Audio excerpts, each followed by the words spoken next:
Looking back now, people ask me, do you regret not fighting louder? They expect a story with sharp edges, raised voices, slammed doors, a glass shattering against tile. They expect drama, the kind that proves pain was real because it was visible.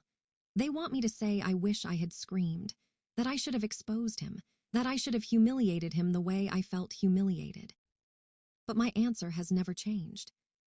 No. Because revenge was never about destruction. It was about revelation. Destruction is loud. It burns hot and fast. It leaves smoke and ashes and something ruined that can never be rebuilt the same way. Revelation is different. It is quiet. It moves slowly. It shifts the ground under your feet until one day you realize the entire foundation has changed. He didn't lose me the day I packed my bags. He didn't lose me when I signed the papers. He didn't even lose me when I walked out of the house for the last time. He lost me the night I didn't scream. The night I found the message. The night I saw the truth in plain language, stripped of excuses. It wasn't a mistake. It wasn't confusion. It wasn't a weak moment. It was a pattern. And patterns don't apologize. They repeat. That was the real ending. Not the paperwork, not the goodbye, not the empty closet. When a woman stops arguing, stops begging, stops trying to prove her worth, something inside her becomes still. Not defeated, not broken. Clear. Silence was not weakness. It was control. If I had screamed, he would have defended himself. If I had cried, he would have comforted me just enough to calm the storm. If I had accused him, he would have twisted the story until I questioned my own memory. But silence. Silence left him alone with uncertainty. Silence gave me time to think. Silence gave me power. While he assumed the moment had passed, I began preparing, quietly. I separated finances, opened accounts he didn't know about, consulted a lawyer, documented everything, not out of hatred. Out of protection. Meanwhile, I became kinder, calmer, more distant. And distance unsettles guilty people. He started watching me more closely. Are you okay? He asked. You've been quiet. I would smile softly and say, I'm just thinking. That disturbed him the most.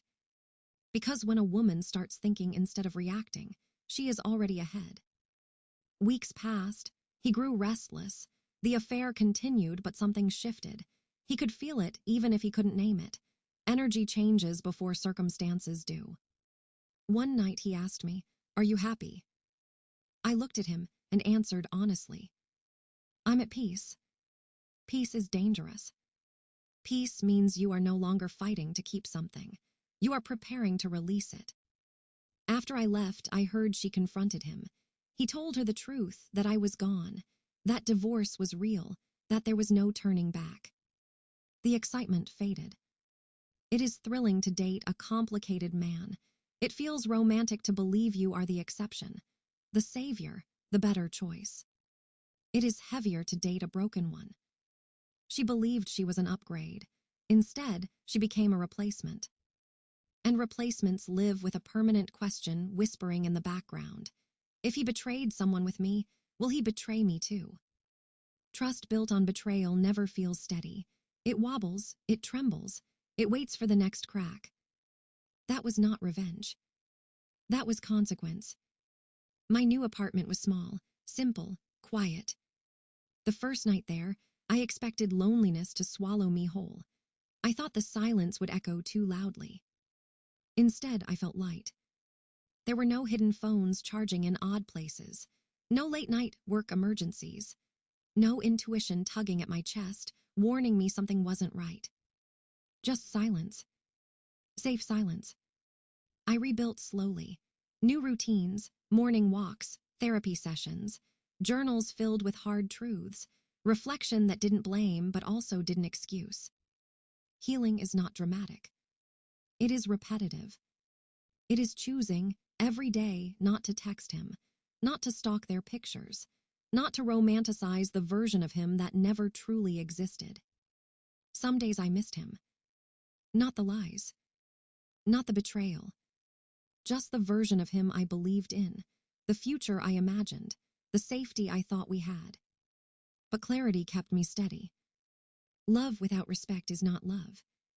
It is attachment. Attachment can be broken.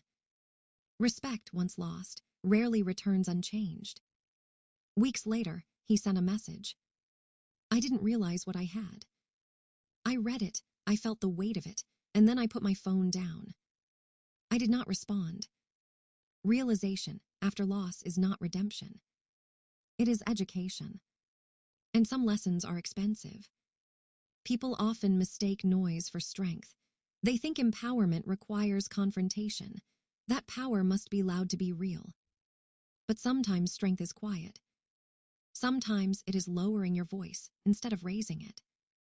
Sometimes it is gathering your evidence, securing your future, and walking away without chaos. He expected anger. He did not expect silence. He expected tears.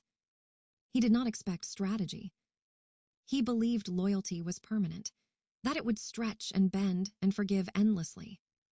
He did not understand that loyalty is a gift, and gifts can be withdrawn.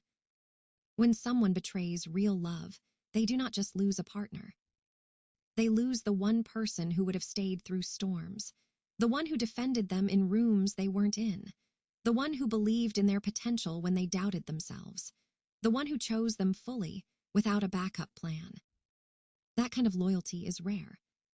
And when it leaves quietly, the absence is loud. Betrayal does not break you. It reveals you. It reveals how much you tolerated, how much you hoped, how much you were willing to forgive. But it also reveals your threshold. It forces a choice. Desperation asks, why wasn't I enough? Self-respect answers, I was always enough, just not for someone who could not value it. I chose self-respect. Not because it was easy, not because it didn't hurt, but because staying would have hurt more.